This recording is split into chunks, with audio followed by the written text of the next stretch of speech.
Mais de 70 mil pessoas reunidas no mesmo lugar. O céu estava fechado, a chuva caía insistente, como se quisesse apagar qualquer esperança. Mas não era só a chuva que caía do céu. Um fenômeno que mudou a história, intrigou a ciência e mudou a nossa forma de pensar, de agir e até mesmo a nossa fé.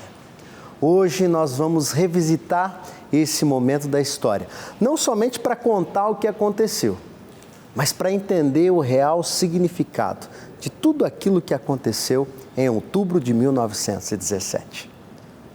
Era o dia 13 de outubro de 1917.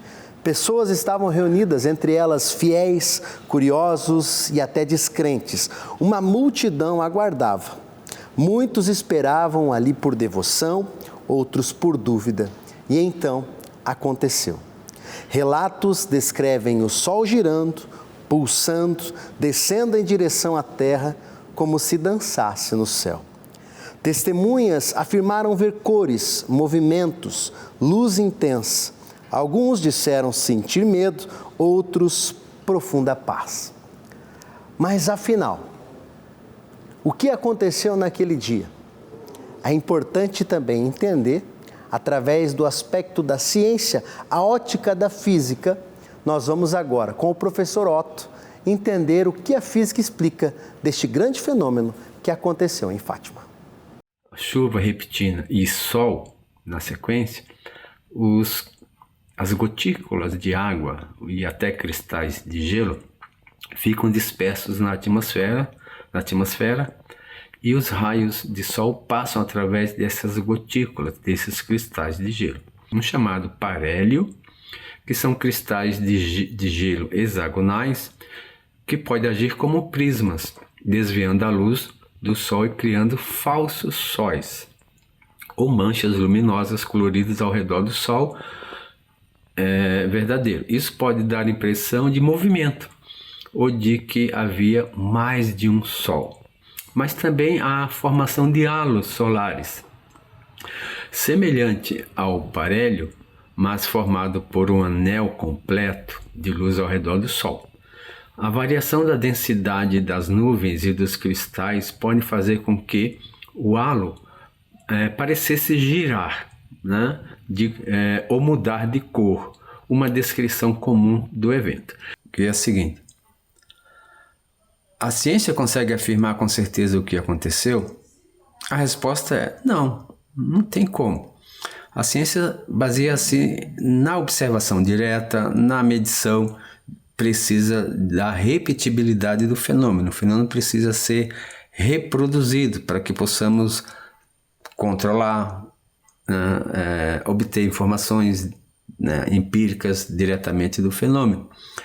A ciência, nesse caso, enfrenta limitações intransponíveis que impedem uma afirmação absoluta sobre o que nós podemos explicar de uma forma absoluta e precisa, né? Por quê? Porque foi um evento único, foi um evento histórico, não tem como se repetir. Não temos a repetibilidade do fenômeno. A ausência de dados científicos, não houve nenhum registro de que, de fato, o sol tenha se movido, dançado. Se isso tivesse ocorrido, de fato, haveriam registros, porque os observadores astronômicos, os registros que na época assim existiam, ainda que com menos precisão e tecnologia do que temos hoje, mas registrariam. Inclusive, os astrônomos da época poderiam fazer registros da sua visão natural, né? Ouvimos pela ótica da física, pela ótica da ciência, mas e pela ótica da fé? Quando falamos de milagres, como explicar? Diácono Jackson, uma alegria receber o senhor aqui para falarmos desse momento tão importante da nossa história e para a nossa fé. Mas afinal de contas, diácono, para a igreja, o que é um milagre? É muito bom estarmos aqui no dia de hoje, agradeço o convite. Falar um pouco de Fátima é uma expressão muito delicada para quem não crê, mas é uma expressão de fé muito grande para aqueles que acreditam e sabem que realmente foi um milagre. No ponto teológico, o acontecido de Fátima mostra um pedido muito direto de Maria à população sobre a conversão. Também traz ali um cunho muito próprio para o tempo que estava acontecendo, que era um momento de guerra e que ali então as pessoas estavam sem nenhum horizonte, e a sua autenticidade de Maria trouxe a eles uma esperança. Isso remonta a algo muito profundo para aquela época, 1917, na Primeira Guerra Mundial. Também esse fato que você menciona e que foi falado também sobre o sol dançando, que a gente vê, relata também do ponto teológico que a igreja passaria por muitas tribulações no futuro. E isso significa, então, que ali passava por várias dificuldades e que ao longo do tempo foi superada. O sol dançou, Nossa Senhora se revelou. Diácono, mas qual o significado? Qual é, de fato, a mensagem que Nossa Senhora deixa ao nosso coração? Pedido profundo de conversão e que possam também rezar, principalmente o Santo Rosário. Rezar com profundidade, com devoção e também pedindo a todos que se convertessem. Ao que foi pedido também aos pastorinhos que estavam ali em Fátima e que eles puderam mencionar isso a tantas pessoas e presenciaram esse fato de forma muito extraordinária. Então foi algo que veio se repetindo, né, desde maio até outubro, que foi realmente onde todas essas pessoas puderam presenciar. E olhando para o milagre do sol, na história da igreja a gente tem algum outro milagre que possa se comparar a esse? É um milagre que determina pontos da natureza, mas a gente vê vários milagres como corpos incorruptíveis, né, São José, e até mesmo mencionam-se na história Moisés abrindo as águas, né, que hoje se pode explicar. De fato, talvez o milagre de Fátima sobre o sol pode também em algum momento ser mencionado. Mas o que traz aqui o grande detalhe é que ele foi anunciado com antecedência para crianças, 10 anos. E ali teria uma data e um horário específico para acontecer. Isso é extraordinário no ponto de vista da igreja, tanto que levou muitos anos para ser, de fato, autenticado como um verdadeiro milagre. Qual foi o ano em que a igreja realmente certificou que o milagre do sol é um milagre? Foi na comemoração de 1930, 13 de outubro de 1930, reconhecido como um verdadeiro milagre. Interessante a gente pensar que no centro de toda esta história não estavam ali grandes autoridades, pessoas de nome, mas 3 crianças. Na simplicidade de 3 crianças, Nossa Senhora se revelou ao mundo. Aproveitando aqui a presença do diácono, quero falar um pouquinho com você sobre quem foi essas 3 pessoas, essas 3 crianças que receberam as visitas de Nossa Senhora, dialogaram com ela e deixaram os registros para nós de tudo aquilo que Nossa Senhora revelou ao mundo. Lúcia dos Santos, a mais velha, tinha 10 anos.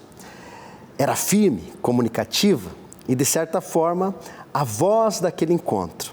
Foi ela quem conduziu os diálogos, foi ela quem fez as perguntas, ela quem carregou mais perto o peso da missão. Ao seu lado estavam os primos, Francisco Marto, de 9 anos, um menino silencioso, contemplativo e profundamente sensível ao sagrado. Diferente das outras crianças, ele dizia não ouvir as palavras, mas as sentia em seu coração. E por isso buscava consolar a Deus em longos momentos de oração, quase sempre em silêncio. Jacinta Marto, a mais nova, com apenas 7 anos de idade. intensa, doce e de uma fé que impressionava até os adultos. Ela sentia profundamente o sofrimento do mundo e oferecia pequenos sacrifícios com um amor que ultrapassava a idade. Diácono, é interessante a gente perceber esse contexto. Por que será que Nossa Senhora escolheu se revelar a 3 crianças? Esse é um momento muito próprio da história, né? Estava vivendo ali um momento de descrença, né? De profunda falta de oportunidades para viver a fé. E essas crianças, na humildade, puderam transmitir isso. Então, no mais pequenino dos homens, veja só, no mais pequenino dos homens brilha a imagem de Deus. Então, essas são as palavras de um santo, e a gente pode aqui reportar isso muito bem, porque a imagem de Deus brilha, né, justamente no sol, por isso reconhecido. Como você bem falou, né, as crianças, elas, a pedido de Maria, precisavam fazer sacrifícios, né, rezavam o terço, né, repetiam orações que a própria Nossa Senhora falava para eles, e eles rezavam essas orações, né, faziam mortificação. Inclusive, numa segunda aparição, Nossa Senhora pede para a Lúcia: me dê aquela corda, que eles faziam cilícios com cordas e não conseguiam dormir à noite, então acordavam à noite. E isso é extraordinário no ponto de vista para aquelas crianças que representavam praticamente nada, né? O nada se fez tudo. É interessante demais. Veja que 3 crianças simples, sem estudo, sem preparo, sem qualquer expectativa de protagonismo nenhum nessa história. E de repente estavam no centro de um dos acontecimentos mais marcantes de uma história de fé. Após os relatos vieram as dúvidas, foram interrogados, pressionados por autoridades, chamados de mentirosos, mas não voltaram atrás. Havia ali uma convicção que não se explicava pela lógica. Com o tempo vieram também as provações. Francisco e Jacinta adoeceram durante a pandemia de gripe que assolava o mundo naquela época. E mesmo diante da dor, não perderam aquilo que mais os definia, a fé. O diácono já nos contou que o contexto da época era de guerra, mas não só de guerra, também uma pandemia assolava a humanidade. E aqui se destaca esse ponto, a fé de Francisco e de Marta. Hoje nós também vivemos dificuldades, né, diácono? O que a gente pode aprender com esses 2 pastorinhos? Exatamente. Nesse ponto, provavelmente todos tiveram experiências aí com referência à pandemia, né, que passamos em 2020 e em poucos anos atrás aí também. Na época era a gripe espanhola, né, e assolou praticamente muitas pessoas ali, tanto por conta da guerra, que deixou, né, muitas pessoas sem muitos recursos, né, como a falta de oportunidades, né, o acesso à saúde. Então, ali pôde-se visitar a graça de Deus de forma mais contemplativa. Houve uma esperança gigante para aquele povo. Não era, de forma alguma, retratado como castigo, mas sim como uma grande luz de esperança para toda a humanidade e para aquelas pessoas que estavam ali e presenciaram esse fato. Após a chuva, após a tempestade, o sol volta a brilhar. Francisco partiu em silêncio, como viveu, e Jacinta ofereceu o seu sofrimento até o fim. Lúcia seguiu, carregando sozinha a missão de testemunhar, escrever e perseverar. Viveu por muitos anos dedicada a contar ao mundo aquilo que conheceu na sua infância. Histórias diferentes, caminhos distintos, mas unidos por algo maior. Talvez o mais impressionante em Fátima não seja apenas o que aconteceu no céu, mas o que aconteceu no coração dessas crianças. Uma fé que não recuou diante da dúvida, uma coragem que não se abalou com a pressão e uma simplicidade que transformou as suas vidas em testemunho. 3 crianças e uma história de fé. Diácono, agora nós chegamos a um ponto também central das aparições de Fátima, que são os 3 segredos que foram revelados a essas crianças. você que nos acompanha nesse especial, esses 3 segredos por muito tempo instigaram o coração de cada um de nós e com o passar dos anos nós vamos entendendo. E a gente quer trazer para você aqui. O primeiro segredo foi a visão do inferno. Uma visão aterrorizante do inferno mostrando um mar de fogo subterrâneo com demônios e almas. O objetivo era alertar sobre a salvação das almas e a necessidade de conversão. O segundo segredo, Nossa Senhora previu o fim da Primeira Guerra Mundial, mas alertou que uma pior começaria, a Segunda Grande Guerra, se a humanidade não mudasse e não se convertesse. Solicitou a consagração da Rússia ao seu Imaculado Coração para evitar a propagação dos erros do comunismo, do ateísmo e também as perseguições. Prometeu que no fim o seu Imaculado Coração triunfaria. E por fim, o terceiro segredo, revelado no ano 2000, descreve um anjo com uma espada de fogo pedindo a penitência e um bispo vestido de branco, a interpretação do Papa, junto a outros clérigos e fiéis caminhando em direção a uma cruz numa cidade em ruínas, sendo mortos por soldados. Esta visão é associada ao sofrimento da igreja no século XX e o atentado contra o Papa João Paulo II em 1981. Diácono, sem dúvida, o terceiro segredo foi o que mais mexeu e mexe até hoje com as pessoas. Isso por muito tempo deixou muitas pessoas intrigadas e até mesmo curiosas referente a essas revelações, né, que foram feitas. Por isso, as pessoas buscavam manter-se fiéis a esse pedido, que eram os 2 primeiros pedidos de Maria, né? Se converter, estar sempre em oração, né? Pedir para que houvesse a conversão das almas e que todos pudessem estar juntos, unidos em oração. Então, rezar o terço ainda é um pedido muito profundo até os dias de hoje. Até você que passa por dificuldade pode, né, no dia de hoje, junto à intercessão de Nossa Senhora de Fátima, pedir, né, as bênçãos e as graças necessárias. Passa por dificuldades? Todos passam, né? Nós passamos, eu passo, né? Tiago passa. Nós aqui podemos vivenciar isso em nossas vidas, mas com fé, com esperança, passamos qualquer caminho, né? Pelos caminhos tenebrosos atravessaremos, sempre com Maria. É verdade. Nossa Senhora de Fátima, rogai por nós. Mas eu quero também te dar uma grande novidade nesta hora. No mês dedicado a Nossa Senhora de Fátima, uma grande oportunidade. O Padre Reginaldo Manzotti vai levar em mãos até Fátima o seu pedido de oração. É isso mesmo. Então você pode, através desse QR Code, enviar o seu pedido de oração, o nome da sua família, que será levado em mãos pelo Padre Reginaldo Manzotti até o Santuário de Nossa Senhora de Fátima. É uma oportunidade maravilhosa de a gente experimentar na própria vida essa promessa de Nossa Senhora.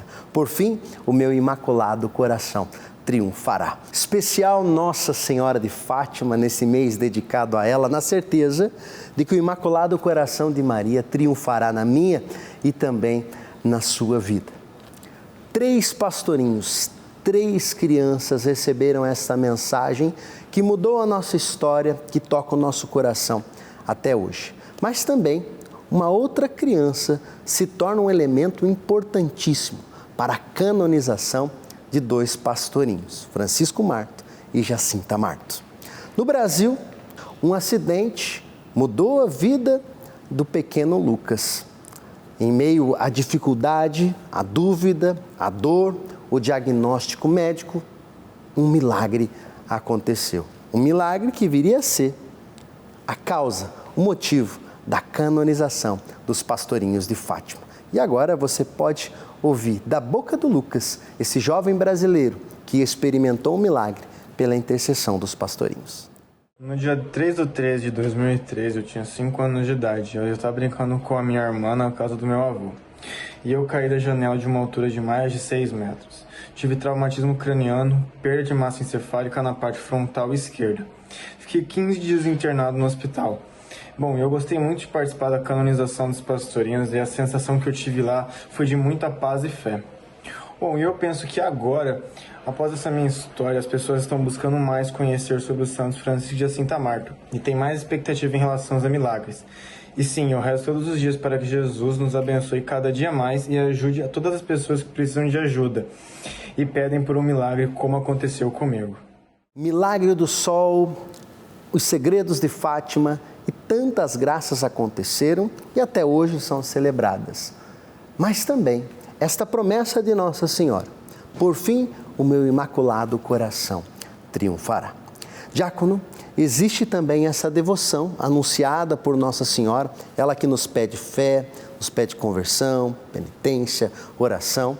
A devoção dos 5 primeiros sábados. Como nós podemos nos consagrar ao Imaculado Coração de Maria e viver essa devoção em nossa vida? Então, na igreja a gente presencia sempre o fato de querermos estar muito mais próximos de Deus e usamos a pessoa de Nossa Senhora para chegarmos a esse ponto, né? E por isso muitas graças são alcançadas, né, por intercessão de Nossa Senhora.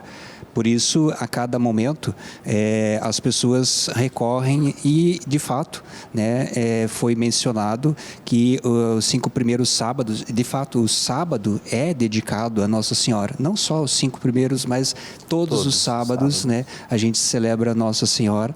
Então, você que pode fazer, né, esse momento especial para Nossa Senhora, um momento de oração, e você vai poder também presenciar na sua vida. Claro que precisa pedir com fé, precisa ser uma pessoa autêntica, né? Buscar os sacramentos, buscar confissão, fazer com que esse momento seja especial na sua vida. Então, Tiago, de fato, as pessoas têm alcançado muitas graças, né, nesse momento. E sim, os 5 primeiros sábados são onde as pessoas conseguem justamente, né, se consagrar a Nossa Senhora. E para isso, né, existe também uma celebração própria. As pessoas podem buscar o seu pároco na paróquia e pedir a consagração à Nossa Senhora, né? Você que é leigo, leiga, né, pode pedir uma consagração à Nossa Senhora, né? Muitas paróquias fazem isso. Está aí uma grande oportunidade de experimentar milagres. Nessa história fantástica e fabulosa de Nossa Senhora de Fátima, o milagre é uma palavra central que chama a nossa atenção. Qual é o milagre que você está buscando? Qual é a realidade que você está vivendo? Uma grande oportunidade nesse mês dedicado a Nossa Senhora de Fátima. O Padre Reginaldo vai até Portugal e vai levar o seu pedido de oração em mãos. Então, neste momento, eu convido você, no momento de oração, de escuta, que você possa mandar para nós o seu pedido de oração. Qual é o milagre, qual é a graça que você precisa alcançar? Nós acreditamos que pela poderosa intercessão de Nossa Senhora, ela que tem a onipotência suplicante, nós temos a certeza que a graça vai chegar à tua casa. Então, através desse QR Code, ou então entrando em contato conosco, você pode e deve enviar o seu pedido de oração e o Padre Reginaldo vai levar em mãos até Fátima. Diácono, eu quero agradecer a sua participação, a sua presença. É muito bom falar de Nossa Senhora de Fátima no contexto em que nós estamos vivendo e queria pedir que o senhor pudesse deixar uma mensagem, porque afinal de contas nós vivemos também um tempo de dificuldade, tempo de guerras, de pandemias, de doenças, e eu tenho certeza que essa promessa de Nossa Senhora continua viva no nosso coração. Então, uma mensagem muito própria e próxima a todos nós é pedirmos para que a presença de Deus se faça nos nossos corações, no nosso trabalho, nas nossas atividades diárias, na nossa casa. Maria sempre acompanha, sempre está perto. Então, não esqueça, né, de pedir à Mãe de Deus, assim como aquela que protege, que cuida, que acompanha, assim como uma mãe com carinho. É uma madrinha, é aquela pessoa que está muito próximo a todos nós. E pela intercessão de Maria, possa sempre estar sendo abençoado a sua vida, seu trabalho, as suas atividades e tudo aquilo que for preciso, peça com muita devoção que alcançarás. Pela intercessão de Maria, Mãe de Deus, possa sempre vos abençoar. Pai, Filho e Espírito Santo. Amém. Em Fátima, o céu tocou a terra, o sol dançou, o milagre aconteceu, corações foram convertidos à fé católica. A você, meu querido irmão, minha querida irmã que acompanha a programação da TV Evangelizar, muito obrigado. Que Nossa Senhora de Fátima interceda por cada um de nós e o nosso milagre chegue ainda esse mês. Nossa Senhora de Fátima, rogai por nós.